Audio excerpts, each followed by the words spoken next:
They laughed at my tears when I got the rejection email. What they didn't know was that I had written it myself. My mom smirked. "Told you, Emma. You're just not cut out for corporate life." My dad didn't even look up from his phone. And my cousin Jake, he clapped like he was watching a comedy show. "Big dreams, small brain," he chuckled. "If this made you mad already, just wait. This story will shock you. Like, share, subscribe if you believe in silent success and sweet revenge. Let's destroy toxic family lies. Together." They thought I was desperate. I played along. "You should just marry someone rich," my aunt said as she poured wine at our family BBQ. "You're too soft for the real world." They didn't know the truth, that I'd been working 3 a.m. nights for years, building a tech consultancy behind closed doors. They didn't know my name was never supposed to be on that job application, because I already owned the company they thought had rejected me. It was a setup. For years, I stayed silent. Let them mock my internship failures, my canceled graduation, trip, my secondhand clothes. I let them talk about me like I was the family failure, the one who'd never make it. And the worst part? My own brother Nathan sent in fake HR complaints under my name to sabotage me when he found out I was applying for that dream job at Stratus Corp, the biggest tech firm in the state. What he didn't know was that I had purchased majority shares of Stratus Corp 6 months earlier. I never told anyone, not even my best friend, because I wanted them to show me who they really were. And they did. My dad told a neighbor I'd end up waitressing my whole life. My mom hid mail from me, important letters from conferences I was invited to. Jake hacked into my email to delete distractions. I stayed quiet, patient. I let them build their story. But now, the family wants to throw a supportive dinner to cheer me up after the rejection. They said the company did me dirty, that no family should have to go through this embarrassment. So I said yes. I told them I'd come, and I had one condition. I wanted to bring the new CEO of Stratus Corp with me. They agreed instantly. They have no idea. I am the CEO. The moment I stepped into the dining room, everything fell silent. Like they were expecting a funeral, not a family dinner. My aunt gasped, "Emma, you look different." Yeah, power suits do that. Jake leaned in, smirking. "So, where's this new CEO you were talking about? Should we expect a Tesla to roll in?"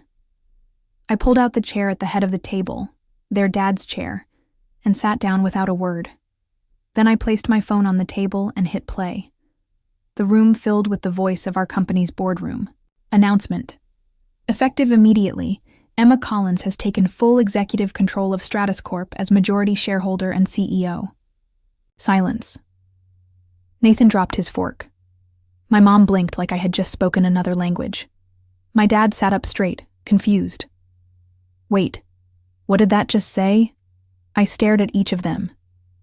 "You wanted the CEO here, right?" "So." I showed up. Jake laughed nervously. "You're joking. That voice could be AI. This is a prank, right?" I turned to him. "Do you think the $200K bonus you got last quarter was from Santa?" "You work for me, Jake." I approved it.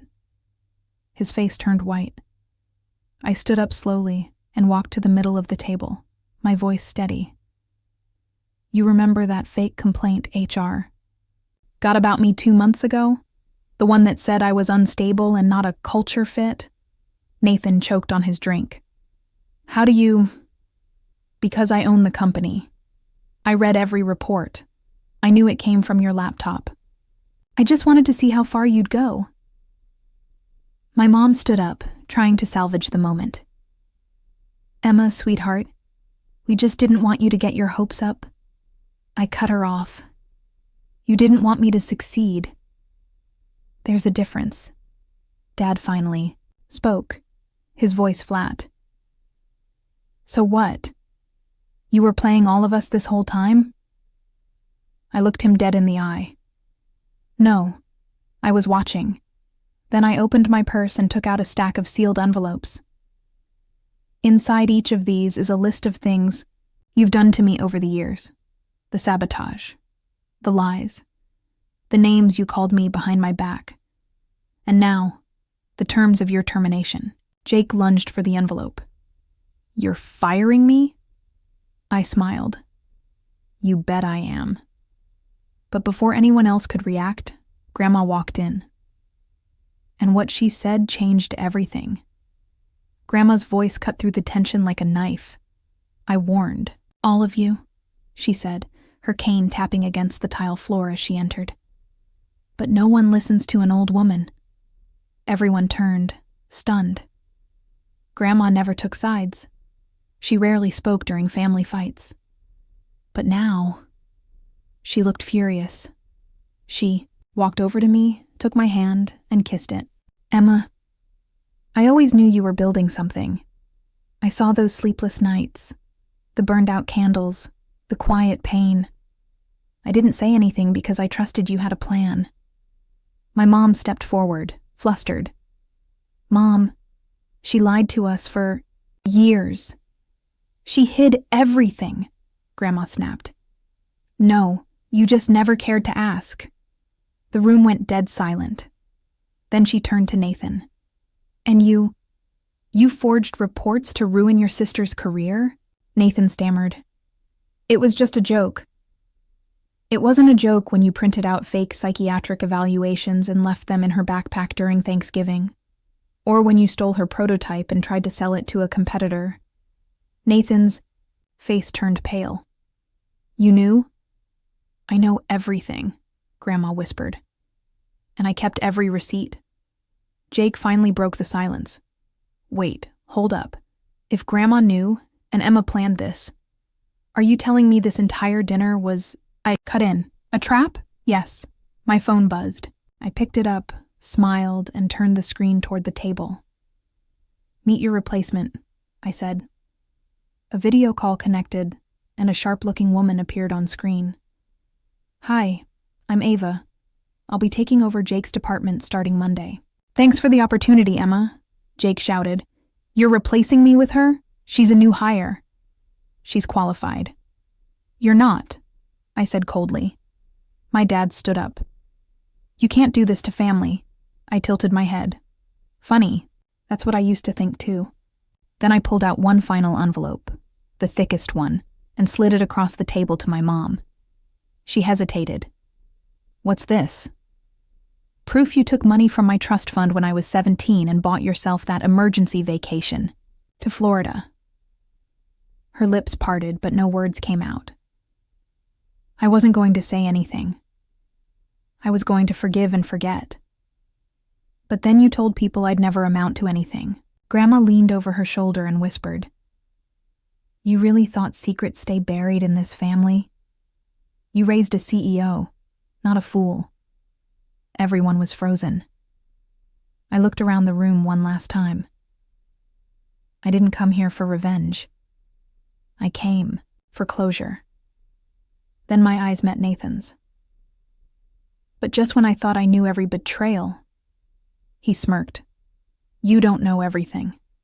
I frowned. What do you mean? He leaned back, arms crossed. There's one thing you didn't see coming, and it's already in motion. I narrowed my eyes. What did you do, Nathan? He grinned, calm, cruel, confident. The kind of smile that said he wasn't bluffing. You thought you were the only one playing a long game, he said. I knew you'd rise. I watched you pull those all-nighters. I saw the late-night packages, the secret phone calls. I figured it out a year ago. I froze. You what? I found out you were buying shares under a fake LLC. EC Ventures? Really creative, Emma. He mocked. So I made my own move. He reached into his jacket and pulled out a manila envelope. Signed documents. Power of attorney. From Dad. I blinked. What? He threw the papers on the table. While you were busy firing Jake and exposing Mom, I convinced Dad to hand over his remaining shares in the family trust. Your fallback plan. You know, the one Grandma set up for you when you were a kid? I felt my stomach drop. Congratulations. On owning Stratus Corp, he sneered. But the legacy fund you never touched?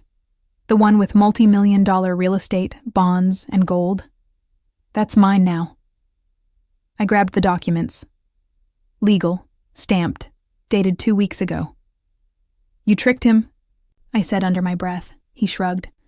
I protected myself. You underestimated me. Again. Grandma stepped forward, face dark.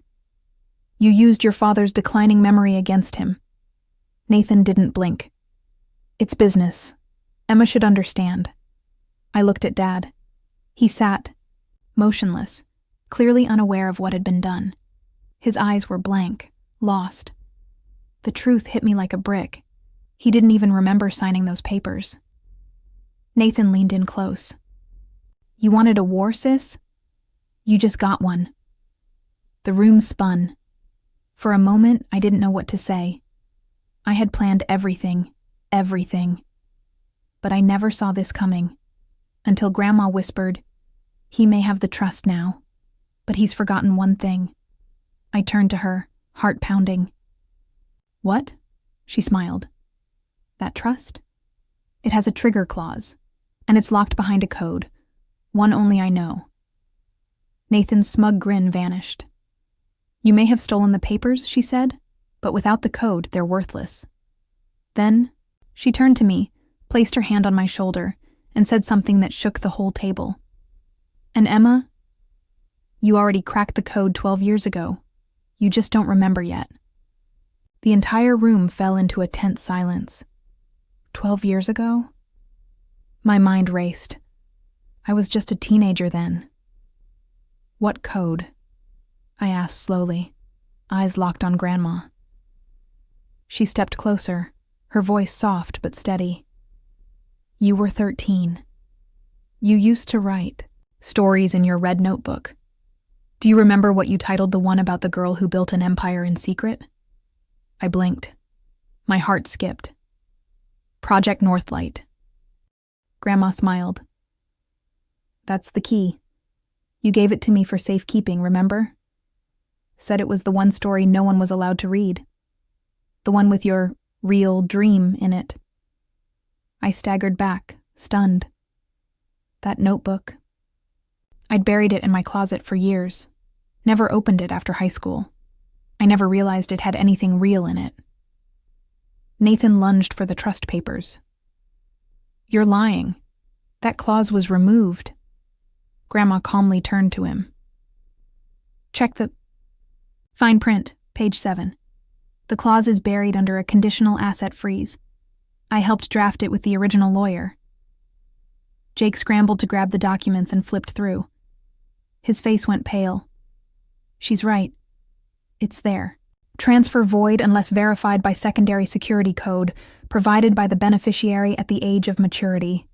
He looked up, eyes wide. Emma is the beneficiary. Nathan lost it. This isn't over. I'll contest it. I'll go to court. Go ahead, I said coldly.